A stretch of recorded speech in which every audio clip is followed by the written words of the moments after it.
तिबी माहिरनि खे अक्सर इहो जुमिलो चयो वेंदो आहे त असां ड्रिघे वक़्त खां कोशिश करे रहिया आहियूं पर ॿार नथो पैदा थिए, पर इन जी ज़िम्मेवारी कंहिं ते लागू थिए थी। तक़रीबन 40% अहिड़नि केसिस में औरतुनि खे हमल नाहे थींदो ऐं 40% केसनि में मर्द ज़िम्मेवार हूंदा आहिनि। बाक़ी 20% केसिस जो को वाज़े सबबु साइंस न आहे ॿुधाए सघी, पर अक्सर औलाद न थियण जी खामी औरत में ॻोल्ही वेंदी आहे ऐं इन जो ज़िम्मेवार बि औरत खे करार ॾिनो वेंदो आहे। हिकु माहिर डॉक्टराणी चवे थी त उहे औरतूं ई आहिनि जेके ॿारनि खे जनमु ॾींदियूं आहिनि ऐं इहो ई सबबु आहे जो इहो रिवायती तसवुर बि आहे त इन्हनि बाबति ई आहे त ॿार पैदा न थियण में इन्हनि जो ॾोह आहे। सिहत जो आलमी इदारो चवे थो त जेकॾहिं हमल जी टेस्ट 12 महीननि बाद पॉज़िटिव न अचे त इन खे बांझपन यानी इहा सघ न हुजणु सम्झियो वेंदो आहे। सॼी दुनिया में ॿार जी ख़्वाहिश रखंदड़ 10 खां 15% जोड़ा इन जो शिकार रहंदा आहिनि। इहा शरह तक़रीबन हर ख़िते में बराबरि आहे। आलमी इदारे मूजिबि औलाद न थियणु हिकु आलमी मसइलो आहे ऐं इन खे आलमी सतह ते हल थियणु घुर्जे। मुतासिर माण्हुनि जे अंग खे नज़र में रखंदे इन हवाले सां तिबी इलाज जूं सहूलियतूं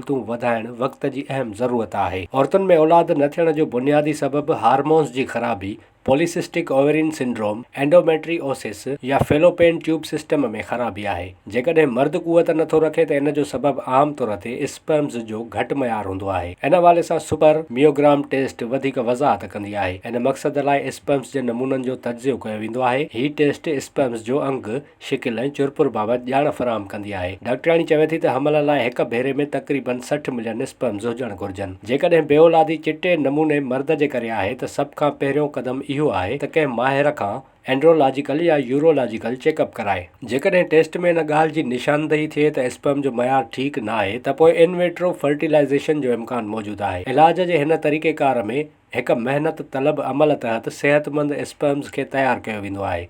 इन खां पोइ सभ खां वधीक चुस्त स्पर्म खे चूंडियो वेंदो आहे जेको पोइ औरत जी बेज़ेदानी में मोकिलियो वेंदो आहे। जेकॾहिं टेस्ट मां इहा ख़बर पवे त कोई स्पर्म ई न आहे त पोइ हमल थियण लाइ हिकु मख़सूस अमल तहत स्पर्म कढियो वेंदो आहे ऐं हथरादू तरीक़े सां हमल करायो वेंदो आहे। स्पर्म्स जे मयार खे वधाइण लाइ मर्द पाण बि कुझु करे सघनि था। डॉक्टरनि मूजिबि हुननि काफ़ी अहिड़ा नौजवान ॾिठा आहिनि जिन जो वज़न वधीक हूंदो आहे ऐं उन जे नतीजे में हार्मोनल तवाज़ुन ख़राब थी वेंदो आहे। वज़न जी घटिताई इंसान पाण बि आणे सघे थो। हिकु ॿी शइ तमाकु चिकण आहे। इन सां मर्दनि जी कारकर्दगी अधु थी वेंदी आहे। जेतोणीकि सिगरेट छॾणु सवलो न आहे पर इहो नामुमकिन बि न आहे। अहिड़ी रीति ख़राब खाधा, शराब ऐं ॿिया अहिड़ा अमल स्पर्म्स जे मयार खे ख़राब कनि था। माहौलियाती ज़हरीलनि मादनि जीअं जीतमार दवाउनि ऐं ॿियनि ज़हरीलुनि शयुनि खां पासो कजे ऐं ज़हनी दबाव ऐं स्ट्रेस खां बचणु घुर्जे। औरत ॻोरहारी नाहे थींदी त उन खां पोइ जीअं जीअं वक़्तु गुज़रंदो आहे नफ़्सियाती भार वधंदो वेंदो आहे। डॉक्टरनि मूजिबि इहो हिकु वॾो झटको हूंदो आहे जॾहिं दुनिया जी सभ खां कुदरती शइ कमु नाहे कंदी। अवां भर पासे जे जोड़नि खे ख़ुशि ॾिसी पंहिंजे मसइले ते ॾुखारा थी सघो था।